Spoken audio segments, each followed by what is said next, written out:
Hello student, এর আগের দিন আমরা ক্লাস 10-এর অঙ্কের প্রথম চ্যাপ্টার একচল বিশিষ্ট দ্বিঘাত সমীকরণের 1 নম্বর থেকে 5 নম্বর দাগের অঙ্কগুলো করেছিলাম।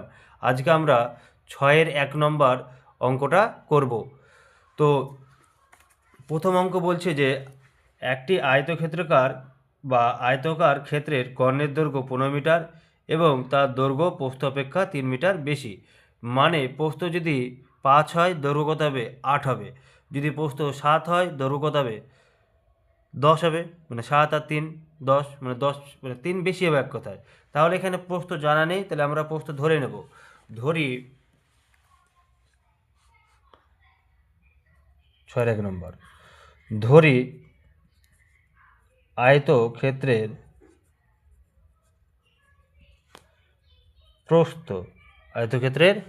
প্রস্থ কত? এক্স মিটার এবং দৈর্ঘ্য কত? X plus 3 metre. এবার অঙ্কতে কি বলছে দেখো, অঙ্কতে বলছে যে আয়তক্ষেত্রের কর্ণের দৈর্ঘ্য 15 মিটার। তাহলে শর্ত মতো করতে আমাকে, মানে শর্তটা সমান করতে হবে। তাহলে কর্ণের দৈর্ঘ্য সূত্র জানা প্রয়োজন। তাহলে কর্ণের দৈর্ঘ্যের সূত্র কী হয়? √, এল স্কোয়ার প্লাস বি স্কোয়ার। এল মানে লেন্থ আর বি মানে ব্রেথ মানে প্রস্থ, মানে √, দৈর্ঘ্য স্কোয়ার প্লাস প্রস্থ স্কোয়ার। এটা আমরা ছোটোকাল থেকে জানি। তো শর্ত মতে কী বলছে দেখো, √, দৈর্ঘ্য স্কোয়ার, দৈর্ঘ্য কত? X plus 3। তাহলে এক্স প্লাস 3 তার কি হোল স্কোয়ার প্লাস প্রস্থ কত? এক্স তার স্কোয়ার সমান কত? 15। এবার আমরা কি করব? বর্গ করে নেব। উভয় পক্ষে কি করব? বর্গ করব। তাহলে বর্গ করলে কি পাওয়া যাবে? 15 তার কি স্কোয়ার। এখানে লিখে নেব যে উভয় পক্ষকে বর্গ করে পাই। আশা করি এতটুকু বুঝতে পেরেছ। এবার আমরা সূত্রে ভেঙে নেব। কি ভেঙে নেব? সূত্রে এ প্লাস বি তার হোল স্কোয়ার, তাহলে এক্স স্কোয়ার প্লাস 2ab তাহলে 3 দুগুণে 6 আর এক্স, তাহলে 6x প্লাস 3-এর বর্গ কত হবে? 9 প্লাস এক্স স্কোয়ার সমান 225। আশা করি বুঝতে পেরেছে। এবার আমরা এখানে একটা এক্স স্কোয়ার, এখানে একটা এক্স স্কোয়ার যোগ করলে কত আসবে? 2x square plus 6x plus 9, এদিকে প্লাস 225, এদিকে আসলে কত? মাইনাস 225 সমান 0। তাহলে 2x স্কোয়ার প্লাস 6x, 225 থেকে 9 বাদ দিলে কত হবে? 216 ইকুয়াল টু 0। 2 কমন আসছে না, তাহলে এক্স স্কোয়ার প্লাস 8x ভাগ করলে কত হবে? 2 কে 2, 0, 8 দুগুণে 16। এটাই কী হয়ে যাবে? এটাই সেই দ্বিঘাত সমীকরণ। তাহলে অতএব নির্ণেয় দ্বিঘাত সমীকরণটি হলো কি? X square plus 8x minus 108 সমান 0। আশা করি এই অঙ্কটা বুঝতে পেরেছো। এবার আমরা 2 নম্বর অঙ্কটা পড়ে নেব। 2 নম্বর অঙ্কটা কী বলছে? এক ব্যক্তি 80 টাকায় কয়েক কিগ্রা চিনি ক্রয় করলেন, মানে চিনি কিনলেন 80 টাকাতে, জানি না কত কিগ্রা চিনি কিনেছে। যদি ওই টাকায় আরও 4 কিগ্রা চিনি বেশি পেতেন, তবে তার কিগ্রা প্রতি চিনির দাম 1 টাকা কম হতো। মানে 1 কেজিতে চিনির দাম 1 টাকা কম হতো। তাহলে আমরা আগে 1 কেজি চিনির দাম ধরে নেব কত টাকা। ধরি 6-2 নম্বর, ধরি প্রতি কিগ্রা বা 1 কিগ্রা লিখতে পারো, প্রতি কিগ্রা চিনির দাম কত টাকা? এক্স টাকা। তাহলে 80 টাকায় কত কিগ্রা চিনি পাওয়া যাবে বলো তো? 80 টাকায় চিনি পাওয়া যাবে, 80 টাকায় কতটুকু চিনি পাওয়া যাবে? 80 টাকায় পাওয়া যাবে 80/x কিগ্রা চিনি। এক্স কিগ্রা চিনি, প্রতি কিগ্রা চিনির দাম যদি x টাকা হয়, তাহলে 80 টাকায় পাওয়া যাবে 80/x কিগ্রা চিনি। এবং কি বলেছে যে ওই টাকায় তিনি আরও 4 কিগ্রা চিনি বেশি পেতেন, তবে কিগ্রা প্রতি চিনির দাম কী হতো, 1 টাকা কম হতো। তাহলে এখন চিনির দাম কত, 1 টাকা কম, তাহলে কিগ্রা প্রতি চিনির দাম কত টাকা দিয়েছিলাম, x টাকা, তাহলে এখানে 1 টাকা কম, তাহলে কত, x মাইনাস 1 টাকা। এখন প্রতি কিগ্রা প্রতি কিগ্রা চিনির দাম 1 টাকা কম, তাহলে চিনির দাম কত হয়ে যাবে, x মাইনাস 1 টাকা। কত টাকা, x মাইনাস 1 টাকা। তাহলে 80 টাকায় পাওয়া যাবে কতটুকু চিনি, 80/x মাইনাস 1 কিগ্রা চিনি। আশা করি বুঝতে পেরেছে এটুক। এবার শর্ত মতো করবে যে আগে যে চিনি পাওয়া যেত আর এখন বর্তমানে যে চিনি পাওয়া যাচ্ছে তাদের মধ্যে ডিফারেন্স ক কিগ্রা, 4 কিগ্রা। কত কিগ্রা, 4 কিগ্রা। তাহলে শর্ত মতে 80/x মাইনাস 1 আর 80/x সমান 4 কিগ্রা। কত কিগ্রা, 4 কিগ্রা। এবার আমরা সলভ করবো এটাকে, লসাগু করলে কী আসবে, x ইন্টু এক্স মাইনাস 1, তাহলে এক্স মাইনাস 1 আর এক্স মাইনাস 1 মিলে গেল, তাহলে 80x, আর 80 ইন্টু এক্স মাইনাস 1, কারণ এক্স আর এক্স মিলে গেল, তাহলে কী থাকছে, এক্স মাইনাস 1, 80 সঙ্গে এক্স মাইনাস 1 কী হয়ে গেল, গুণ হয়ে গেল। আশা করি বুঝতে পেরেছি এটুকু। এবার আমরা গুণ করে নেব, তাহলে 80x মাইনাস 80x মাইনাস, মানে মাইনাস আর এই মাইনাস গুণ করলে কত, প্লাস 80, এটা গুণ করলে কত, এক্স স্কোয়ার মাইনাস এক্স সমান 4, প্লাস 80x মাইনাস 80x কেটে গেল, তাহলে কি পড়ে থাকবে, তাহলে পড়ে থাকবে 80/x স্কোয়ার মাইনাস এক্স সমান 4। এটুকু বুঝতে পেরেছ। এবার আমরা কোনাকুনি গুণ করে নেব, কী করব, কোনাকুনি গুণ করে নেব। তাহলে কোনাকুনি যদি গুণ করি তাহলে কী হবে, এটার সঙ্গে এটা গুণ আর এটার সঙ্গে এটা গুণ করব, মানে 80 সঙ্গে 1 গুণ করব আর 4-এর সঙ্গে এটা গুণ করব, তাহলে 4 গুণিত এক্স স্কোয়ার মাইনাস এক্স সমান 80। তাহলে গুণ করলে কত আসবে, 4x স্কোয়ার মাইনাস 4x সমান 80। তাহলে 4x square minus 4x minus 80 সমান 0। 4 কমন আসছে, 4 কমন নেব, তাহলে এক্স স্কোয়ার মাইনাস এক্স 4 দিয়ে ভাগ করলে 4 গুণিং 80 সমান। 3 নম্বর অঙ্ক করার আগে 3 নম্বর অঙ্কটা পড়ে নিই আমরা। দুটি স্টেশনের মধ্যে দূরত্ব 300 কিমি। একটি ট্রেন প্রথম স্টেশন থেকে সমবেগে দ্বিতীয় স্টেশনে গেল। ট্রেনটির গতিবেগ ঘন্টায় 5 কিমি বেশি হলে ট্রেনটির দ্বিতীয় স্টেশনে যেতে 2 ঘন্টা কম সময় লাগতো। মানে একটি ট্রেন প্রথম স্টেশন থেকে সমবেগে দ্বিতীয় স্টেশনে গেল, ট্রেনটির গতিবেগ ঘন্টায় 5 কিমি বেশি, ট্রেনটির দ্বিতীয় স্টেশনে যেতে 2 ঘন্টা কম সময় লাগতো।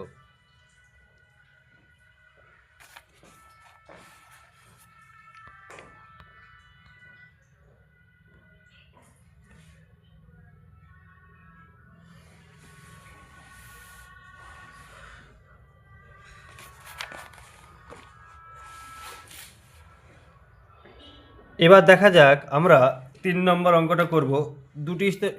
দুটি স্টেশনের মধ্যে দূরত্ব 300 কিমি। একটি ট্রেন প্রথম স্টেশন থেকে সমবেগে দ্বিতীয় স্টেশনে গেল, মানে একই গতিবেগে। ট্রেনটির গতিবেগ ঘন্টায় 5 কিলোমিটার বেশি হলে ট্রেনটির দ্বিতীয় স্টেশনে যেতে 2 ঘন্টা সময় কম লাগতো। মানে একটি স্টেশন থেকে আরেকটি স্টেশনে, মানে এরকম যদি বোঝায়, এটা একটি স্টেশন আর এটা একটি স্টেশন, এখান থেকে এইখানে দূরত্ব কত, 300 কিমি। কত কিমি, 300 কিমি।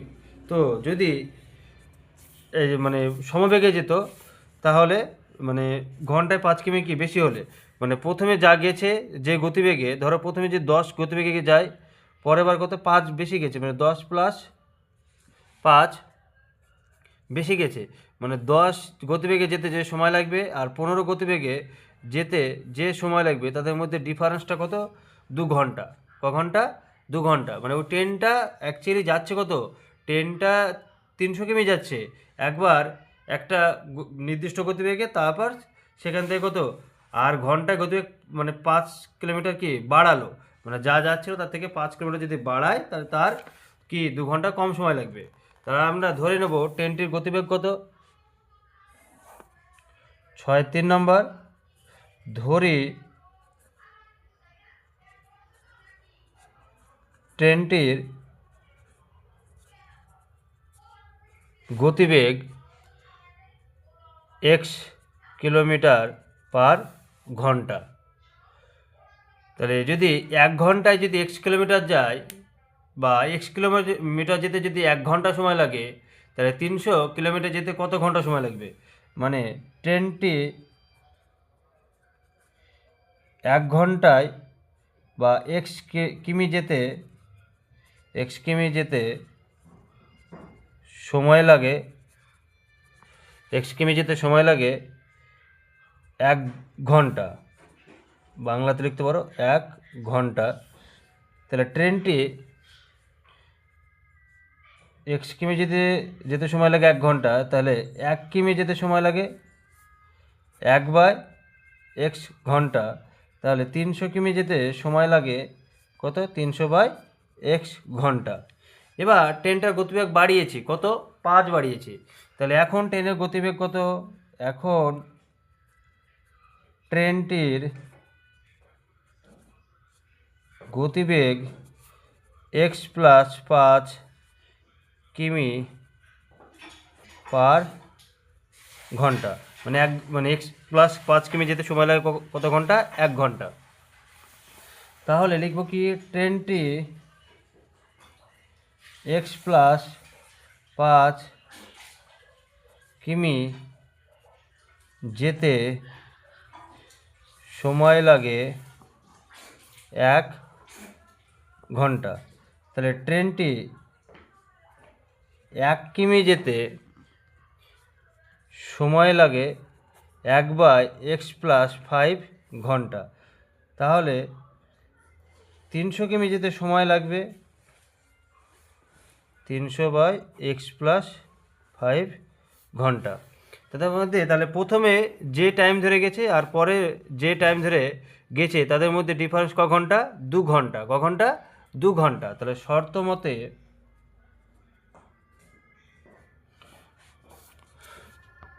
কী হবে, 300/x, কারণ এটাতে কি সময় বেশি লেগেছে আর এটাতে সময় কি লেগেছে, কম লেগেছে। মানে গতিবেগ যত বেশি হবে সময় তত কি লাগে, কম লাগে। আর গতিবেগ যত মানে কম হবে তত কি সময় বেশি লাগবে। তাহলে 300/x+5 সমান কত, ক ঘন্টা, 2 ঘন্টা। ক ঘন্টা, 2 ঘন্টা। এবার আমরা কি করব, লসাগু করব, বা আগে 300 কমন নিতে পারো, 300 কমন নিই। তাহলে 300 কমন নিলে কথা হচ্ছে 1/x/1/x+5 সমান 2। এবার 300 গুণ আকার আছে, তাহলে ওদিকে গেলে কী আসবে, ভাগ হয়ে যাবে। তাহলে 1/x - 1/x+5 সমান 2/300। তাহলে 1/x - 1/x+5 সমান 1/150, কারণ 2 2 আর 300কে 2 দিয়ে ভাগ করলে কথা হয় 150 হয়। এবার লসাগু করব, x × x+5। তাহলে x আর x মিলে গেল, তাহলে কী পড়ে থাকছে, x+5 - x +x - x কেটে গেল, তাহলে 1/150। তাহলে এবার আমরা কোনাকুনি কী করব, গুণ করে নেব। এখানে করে নিই, দেখো যদি কোনাকুনি গুণ করি তাহলে কী হবে, এখানে 5 পড়ে আছে, 5-এর সঙ্গে 150 গুণ করলে কত, 5 × 75 মানে 750। আর এটার সঙ্গে এটা গুণ করলে কত, x² + 5x। তাহলে কী লিখব, x² + 5x সমান 750। তাহলে x² + 5x - 750 = 0। উত্তর লিখে নেবে। অতএব নির্ণয় দ্বিঘাত সমীকরণ x² + 5x - 750 = 0। আশা করি এই অঙ্কটাও তোমরা ভালোভাবে বুঝতে পেরেছো। এবার আমরা 4 নম্বর অঙ্কটা করব। কত নম্বর, 4 নম্বর। তো 4 নম্বর অঙ্কটা কি বলছে দেখো, একজন ঘড়ি বিক্রেতা একটি ঘড়ি ক্রয় করে 336 টাকায় বিক্রি করলেন। মানে একজন ঘড়ি বিক্রেতা ঘড়ি কিনে 336 টাকায় গেলেন বিক্রি করলেন। তিনি যত টাকায় ঘড়িটি ক্রয় করেছিলেন শতকরা তত টাকা তার লাভ হলো। যদি ঘড়িটি 120 টাকায় ক্রয় করে তাহলে শতকরা 120 টাকা গিয়েছে তার লাভ হয়েছে। তাহলে কীভাবে করবে দেখো অঙ্কটা। আমরা 6-4 নম্বর তাহলে ধরি তিনি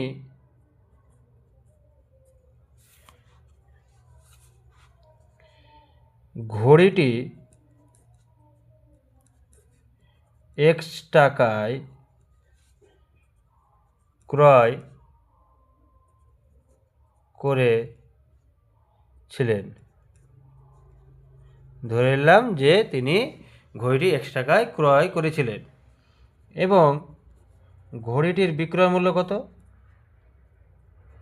ঘড়িটির বিক্রয় মূল্য 336 টাকা। 336 টাকা। তাহলে লাভ কত? 336 বিয়োগ x, মানে বিক্রয় মূল্য মাইনাস ক্রয় মূল্য। যেহেতু লাভ হয়েছে লাভ হলে কি হয়? বিক্রয় মূল্য বড় হয় আর ক্রয় মূল্য ছোট হয়। তাহলে বিক্রয় মূল্য মাইনাস ক্রয় মূল্য সমান কি? লাভ পাওয়া যায়। এবার শতকরা লাভ বের করব। কার? সে ঘড়িটার। তাহলে শতকরা লাভ সমান কি? মোট লাভ বাই ক্রয় মূল্য। মোট লাভ কত? 336 বিয়োগ x বাই ক্রয় মূল্য কত? x গুণিত 100। এটাই তার কি? শতকরা লাভ। তাহলে শর্তটা কি বলছে অঙ্কের? বলছে যে তিনি যত টাকায় ঘড়িটি ক্রয় করেছিলেন শতকরা তত টাকা তার লাভ হলো। তাহলে আমি ধরেছিলাম ঘড়িটি x টাকায় ক্রয় করেছিলেন এবং তার শতকরা লাভ এত হলো। তাহলে এটা সমান x।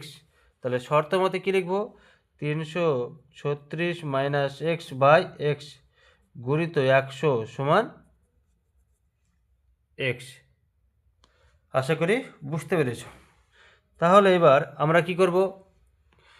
100 গুণ আছে কার সঙ্গে?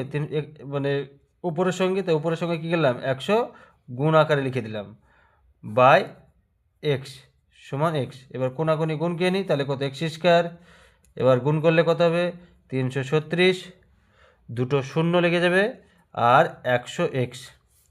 এবার সাজিয়ে নিই, তাহলে x square plus 100x minus 336 দুটো শূন্য ইকুয়াল টু 0। এটা কি? নির্ণয় দ্বিঘাত সমীকরণ। অতএব নির্ণয় দ্বিঘাত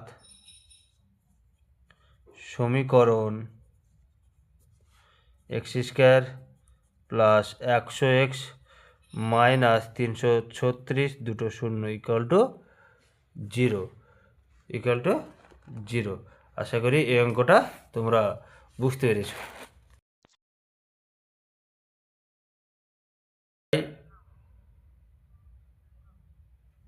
আপনি কোনো নির্দিষ্ট অঙ্কের কথা বলেননি, দয়া করে প্রশ্ন। এবার আমরা 5 নম্বর অঙ্কটা দেখব। দেখো 5 নম্বর কি বলছে? স্রোতের বেগ ঘন্টায় 2 কিমি হলে রতন মাঝির স্রোতের অনুকূলে 21 কিমি গিয়ে ওই দূরত্বে ফিরে আসতে 10 ঘন্টা সময় লাগে। মানে নৌকাতে একবার একটা জায়গায় গেল আবার ঘুরে আসলো। একবার স্রোতের প্রতিকূলে গেছে, একবার কি অনুকূলে গেছে। স্রোতের অনুকূল মানে কি? নৌকা যাচ্ছে তার পেছনে কি স্রোতের ধাক্কা দিচ্ছে, তাহলে কি গতিবেগটা বাড়বে।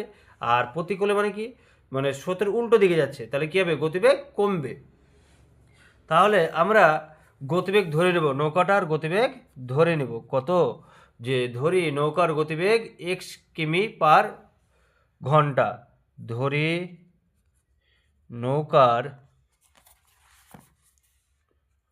নৌকার বেগ বা গতিবেগ x কিমি পার ঘন্টা। তাহলে স্রোতের অনুকূলে গতিবেগ কত?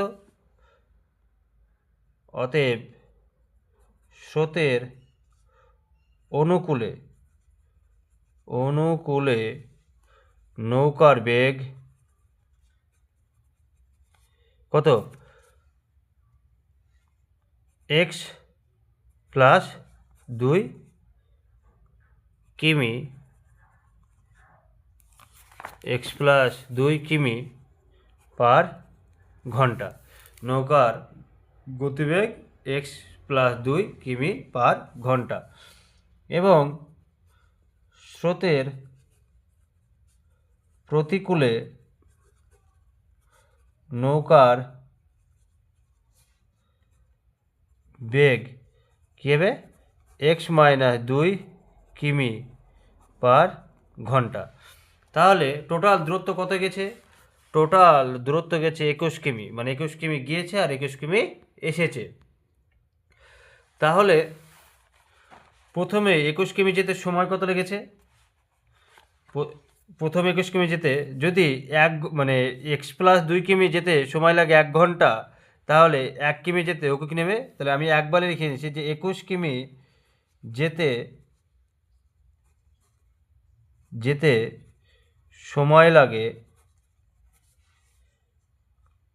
21/x প্লাস 2 ঘন্টা। এক্স প্লাস 21/x প্লাস 2 ঘন্টা। আবার 21 কিমি ফিরে আসতে, স্রোতের প্রতিকূলে 21 কিমি ফিরে আসতে 21 কিমি ফিরে যেতে সময় লাগে 21/x মাইনাস 2 ঘন্টা। তাহলে শর্ত মতো টোটাল ক ঘন্টা লেগেছে যেতে আসতে? 10 ঘন্টা। তাহলে 21/x plus 2 plus 21/x minus 2 সমান কত? 10 ঘন্টা। তাহলে লসাগু করে নিই, x plus 2 into x minus 2। তাহলে এক্স প্লাস 2 মিলে গেল, তাহলে 21 গুণিত এক্স মাইনাস 2 প্লাস 21 গুণিত এক্স মাইনাস 2 মিলে গেল, তাহলে এক্স প্লাস 2 সমান 10।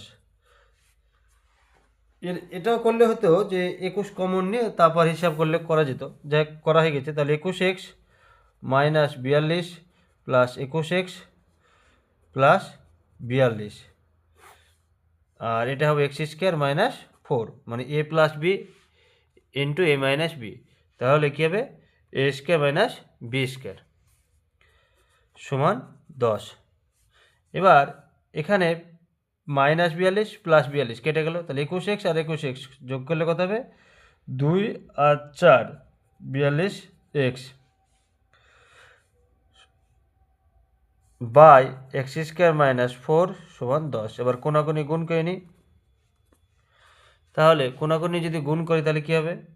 10x স্কোয়ার মাইনাস 40 সমান 42x, 10x square minus 42x minus 40 সমান 0।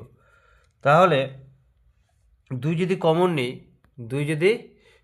নিই তাহলে কি থাকছে? 5x স্কোয়ার 21x 20 সমান কত? 0। তাহলে অতএব নির্ণেয় দ্বিঘাত সমীকরণ 5x স্কোয়ার মাইনাস 21x 20 সমান 0। আশা করি এই অঙ্কটাও তোমরা বুঝতে পেরেছো।